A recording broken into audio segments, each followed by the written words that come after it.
Hello, welcome to Why You Should Try This Game, the show where I give you guys game ideas on what to play next. Today's game is Nascar Racers, a game I used to play a lot as a child, so if I'm a bit biased, I'm sorry. Let's talk about the visuals. Yes, the game looks outdated at first when you launch it. I mean, look at it. This is how a race would look if you wouldn't make any tweaks to the game. Not too beautiful, isn't it? Thankfully, you can change the resolution outside the game, and using an NVIDIA control panel you can force anti-aliasing into the game. I bet you can find a lot of tutorials on how to make these tweaks yourself, just like how I did.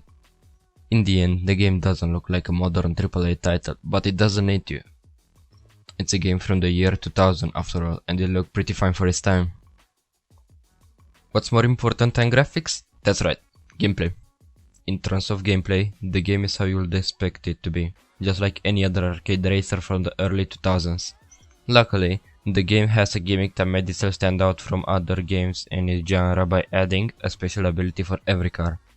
So let's talk about the ability system, since it's the selling point of the series. While driving around the track, you can pick up multiple buffs and debuffs from the ground. To get ability charges, you are going to need to pick up these as symbols from the ground. Another interesting thing is the fact that you can pick up these metal rockets from the ground and they charge up your boost meter in the bottom right corner. There are also other things to pick up from the ground, but you're gonna have to find them yourself by playing the game. Next up are the cars you're gonna be driving during the game. There are a total of 9 cars. The first 4 cars are the ones you're gonna drive during the story mode, as you're playing as Team Fast X, which are the good guys of the series. The other 4 cars are from Team Rexcore, the bad guys of the series, but you'll only get to drive their cars during quick race. You might think to yourself that 4 cars in each team don't add up to the fact that I said earlier that there are 9 total cars in the game. The last car is an unlockable one, which you get after completing the story mode.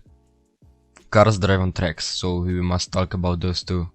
Most of the maps in the game are set in real places, which don't make sense as they're never mentioned in the Nascar Racers TV show, which the game is based upon.